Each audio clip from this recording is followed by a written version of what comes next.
Во емотивна и тензична атмосфера се одвиваше сведочењето на 3 мајки кои ги загубиле своите деца во пожарот во кочанската дискотека Пулс на 16 март годинава. Како хаос и хорор ја опишаа кобната вечер, кога дознале дека настанал пожарот и кога отишле да ги бараат нивните деца. Не очекувале дека ќе најдат на таква страшна гледка и дека ќе има толку жртви. На моменти плачеа додека сведочеа, а солзи можеа да се забележат и на лицата на другите присутни родители зад стаклената бариера во судницата во Идризово.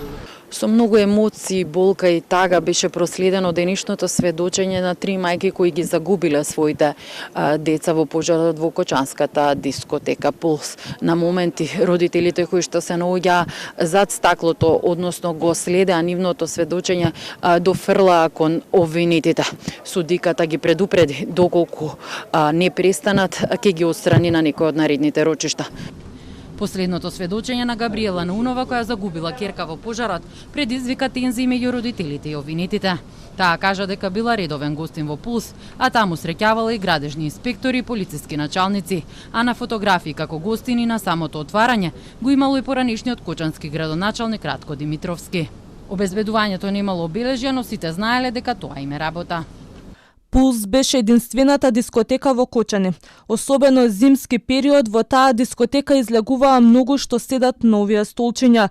Не се надевавме дека таа дискотека работи нелегално, се додека не се случи овој трагичен настан, бидејќи таму излегуваа и инспектори од полицијата, и градежни инспектори и градоначалници.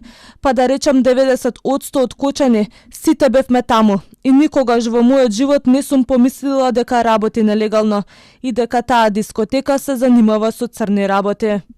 Еден од обвинетите, градежниот инспектор Огњан Ѓорѓиев, ја праша дали го видела него таму, бидејќи зборувала во множина, на што Наунова негативно одговори. Прашањето на Ѓорѓиев најде на негодување од родителите, на што тој со револт се обрати кон судот. Ние пред време ли сме осудени? Ајде не ме судете, стрелајте ме одма. Дај Боже и вие да седите тука. Ти си крива и ти треба да си обвинета. Детето требало дома да ви биде ако немало 18 години. Остро реагира и присутните родители кои му довикуваа: ѓубрете, знаеме кои си, твоите деца се живи, нели?